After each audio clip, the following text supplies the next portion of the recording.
আসসালামু আলাইকুম সবাইকে। আজকে সকাল থেকে দেখছি একটা জানি না এটা কতটুকু সত্যি ঘটনা, but it's a rumours probably, বা এখনও অথেন্টিক কোনো নিউজ পাই নাই। বাট এটার উপরে বেস করেই আমি বলছি যে আইসিসি, ইন্টারন্যাশনাল ক্রিকেট কাউন্সিল, যে তারা ক্রিকেট বোর্ডকে এবং ভার্চুয়ালি একটা মিটিং হয়েছে গতকাল, সেই মিটিংয়ে বলেছে যে বাংলাদেশ ক্রিকেট ইন্ডিয়াতে যে খেলতে হবে, তা না হলে তাদের পয়েন্ট কাটা যাবে। সো বাংলাদেশের অপশন একটাই, হয় আপনারা ইন্ডিয়াতে যে ক্রিকেটটা খেলবেন, or else walk over, Bangladesh walk over করতে পারে। 2003-এ অস্ট্রেলিয়া কিনিয়ার ওয়ার্ল্ড কাপের 2003-এর ওয়ার্ল্ড কাপে অস্ট্রেলিয়া অস্ট্রেলিয়া তখন ওয়াক ওভার করেছিল। সো তারা পয়েন্টটা জিম্বাবুয়ের উপরে গিয়েছিল।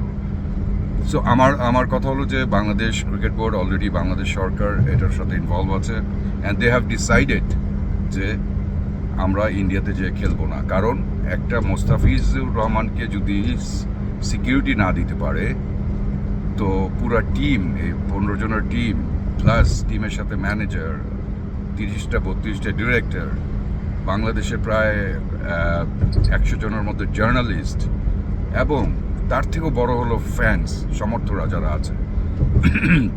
ইন্ডিয়া তো ভিসা দিচ্ছেই না বাংলাদেশের জন্য, আর প্রবাসী যারা আছে, যারা আসবে খেলা দেখতে, তারাও ওখানে সিকিউর ফিল করবে না যাওয়ার জন্য।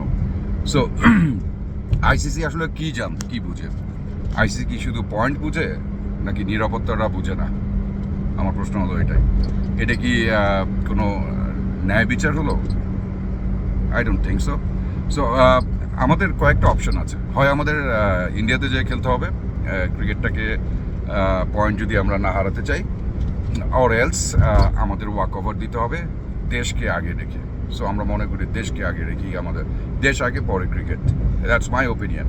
I am the cricket fan, আমিও খেলেছি ক্রিকেট, বাট আমার ব্লাডের মধ্যে ক্রিকেট, বাট আই ওয়ান্ট যে আমার দেশ আগে। কারণ আইসিসি বড় দলকে, বড় দেশটাকে মানে ন্যায় বিচার করে যাবে, আর ছোট ছোট আমাদের মতো আমরা এই যে দেশে আছি, আমাদের সাথে কোনো শুধু পয়েন্ট নিয়ে কথা বলবে, এটা তো হতে পারে না, তাই না? আর আরেকটা ব্যাপার হলো যে আইসিসি যদি চায়, আইসিসি কিন্তু ইউএই, সিঙ্গাপুর, এদের সব জায়গায় কিন্তু খেলা ফেলতে পারে, এবং এটা কস্ট কাটিংও হয়ে যায়। কিন্তু আইসিসির জন্য অত খরচও হবে না, কারণ যে আপনার প্রোডাকশন আছে, মিডিয়া প্রোডাকশন ইন্ডিয়াতে, তাদের জন্য এত টাকা খরচ হবে না আইসিসি। সো সেটা কিন্তু ইউএইতে খেলতে পারে। এখন তো টেস্ট যেই অন্যান্য দেশগুলি, ইউএইর মধ্যে আবুধাবি, দুবাই, শারজাতে কিন্তু ক্রিকেট ফিল্ড পিচগুলো কিন্তু এখন ইন্টারন্যাশনাল স্ট্যান্ডার্ডে কিন্তু করা। সো আমার কথা হলো, কেন ওই জায়গাগুলি করছে না? কেন তারা রিজিড হয়ে আছে? সো আমরা চাই না যে কোনো পলিটিক্স আসুক খেলার ভিতরে। আমরা চাই বাংলাদেশ ক্রিকেট বোর্ড একটা যে স্ট্যান্ড নিয়েছে যে তারা ইন্ডিয়াতে যে খেলবে না, এইটা দিক দিয়ে আমরা সাপোর্ট করি। হ্যাঁ, আমাদের ক্রিকেটের হয়তো পয়েন্ট এবং ক্রিকেটের ভবিষ্যৎ আমি জানি না কতটুকু খারাপ হবে, হওয়া উচিত না।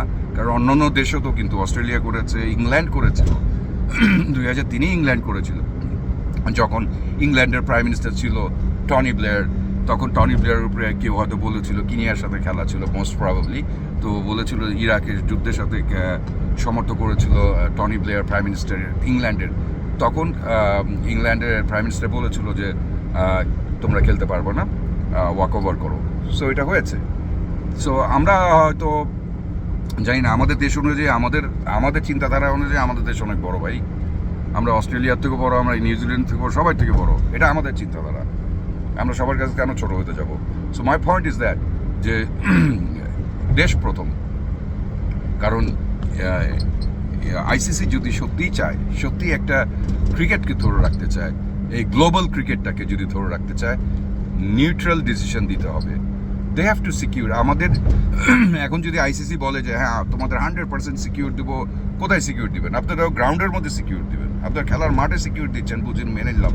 খেলার বাইরে যারা আছে, মাঠের বাইরে যারা থাকবে, যারা ফ্যান্স ফলোয়ার্সরা থাকবে, সাংবাদিকরা থাকবে, তাদের কি সিকিউরিটি দিতে পারবেন? প্রত্যেকটা মানুষের পিছনে 4 জন করে সিকিউরিটি দিতে পারবেন আপনি? ইম্পসিবল ব্যাপার। সো আমার কথা হলো যে আশা করি তারা এইটা যাতে একটা অথেন্টিক নিউজ না হয়, আর যদি হয়েও থাকে, আমি মনে করব বাংলাদেশ ক্রিকেট বোর্ড যেখানে দাঁড়িয়ে আছে সেখান থেকে যেন না সরে। ভালো থাকবেন সবাই, টাটা।